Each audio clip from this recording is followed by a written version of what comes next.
बढ़ती हुई राष्ट्रपति द्रौपदी मुर्मू, साथ में उपराष्ट्रपति जगदीप धनखड़, लोकसभा अध्यक्ष ओम बिरला, प्रधानमंत्री नरेंद्र मोदी, दोनों सदनों के महासचिव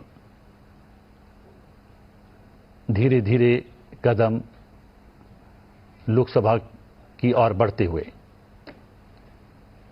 पारंपरिक राजदंड सेंगोल की अगुवाई में निचले सदन के कक्ष तक पहुंचती हुई राष्ट्रपति द्रौपदी मुर्मू, आप देख सकते हैं उपराष्ट्रपति, लोकसभा अध्यक्ष, प्रधानमंत्री, संसदीय कार्य मंत्री किरेन रिजिजू। महामहिम राष्ट्रपति जी,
તો થોડી જ વારમાં સંસદમાં રાષ્ટ્રપતિ અભિભાષણ કરશે। સંસદના બંને ગૃહોને તેઓ સંબોધિત કરવાના છે।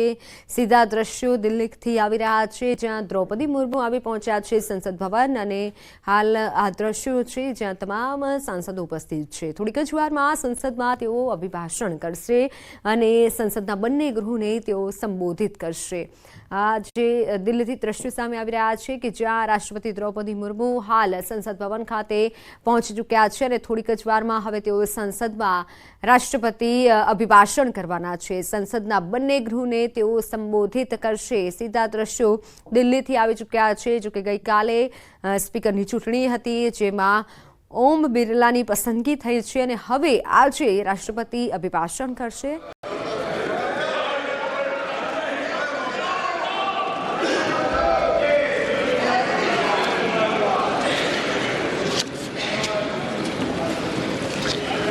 माननीय सदस्यगण, मैं 18वें लोकसभा के सभी नवनिर्वाचित सदस्यों को बहुत बहुत बधाई और शुभकामनाएं देती हूँ।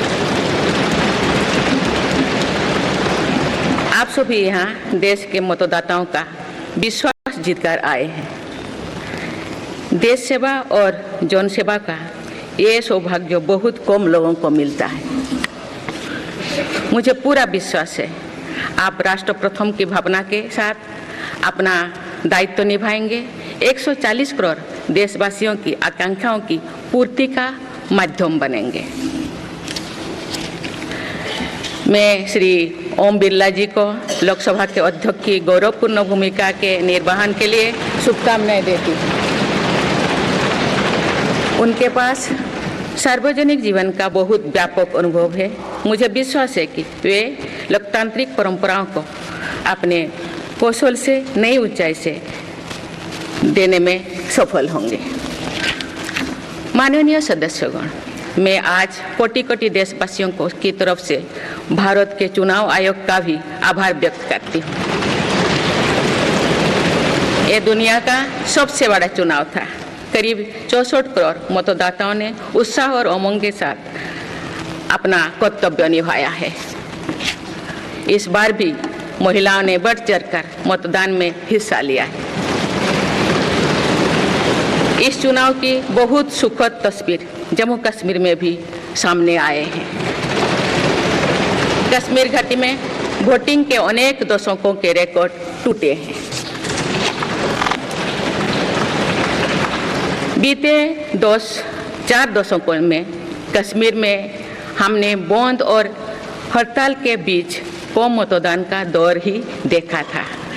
भारत के दुश्मन इसको वैश्विक मंचों पर जम्मू कश्मीर की राय के रूप में दुष्प्रचारित करते रहे, लेकिन इस बार कश्मीर घाटी ने देश और दुनिया में ऐसे हार ताकत को करारा जवाब दिया है। पहली बार इस लोकसभा चुनाव में घर पर जाकर भी मतदान कराया गया है। मैं लोकसभा चुनाव से जुड़ी हर कर्मी को सराहना करती हूं और अभिनंदन करती हूं। माननीय सदस्यगण, 2024 के लोकसभा चुनाव की चर्चा आज पूरी दुनिया में हो रही है। दुनिया देख रही है कि भारत के लोगों में लगातार तीसरी बार स्थिर और स्पष्ट बहुमत की सरकार बनाई है।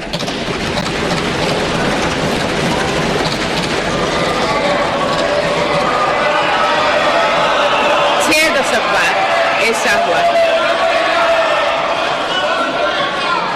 दशक बाद ऐसा हुआ है। ऐसा समय में जो भारत के लोगों की आकांक्षाएं सर्वोच्च स्तर पर है, लोगों ने मेरी सरकार पर लगातार तीसरी बार भरोसा जताया है।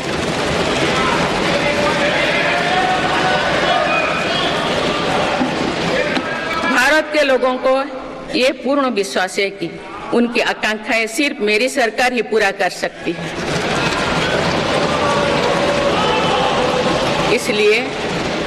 इसलिए 2024 का ये चुनाव नीति, नियत, निष्ठा और निर्णयों पर विश्वास का चुनाव रहा है। मजबूत और निर्णायक सरकार में विश्वास, सुशासन, स्थिरता और निरंतरता में विश्वास, ईमानदारी और कड़ी मेहनत में विश्वास, सुरक्षा और समृद्धि में विश्वास, सरकार की गारंटी और डिलीवरी पर विश्वास, विकसित भारत के संकल्प में विश्वास। मेरी सरकार ने 10 वर्षों से सेवा और सुशासन का जो मिशन चलाया है, ये उस पर मुहर है। ये जनादेश है कि भारत की विकसित बनाने का काम बिना रुके चलता रहे और भारत अपने लक्ष्यों की प्राप्ति करते रहे। माननीय सदस्यगण, 18वीं लोकसभा कई मायनों में एक ऐतिहासिक लोकसभा है। ये लोकसभा अमृतकाल के शुरुआती वर्षों में गठित हुई है। ये लोकसभा देश के संविधान को अपनाने के 75वें वर्षों की भी साक्षी बनेगी। मुझे विश्वास है कि इस लोकसभा में जन कल्याण के फसलों का नवीन अध्याय लिखा जाएगा। आगामी सत्र में मेरी सरकार अपने इस कार्यकाल का पहला बजट पेश करने जा रही है। ये बजट सरकार की दूरगामी नीतियों और फ्यूचरिस्टिक विजन का एक प्रभावी दस्तावेज होगा। इस बजट में बड़े आर्थिक और सामाजिक निर्णयों के साथ ही अनेक ऐतिहासिक कदम भी देखने को मिलेंगे। भारत के तेज विकास की जन आकांक्षाओं का पूरा करने के लिए रिफॉर्म्स की गति अब और तेज की जाएगी।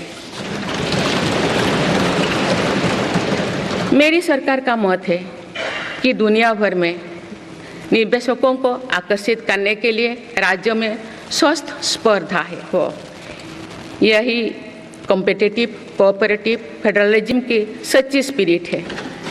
राज्यों के विकास से देश का विकास, इसी भावना के साथ हम आगे बढ़ते रहेंगे।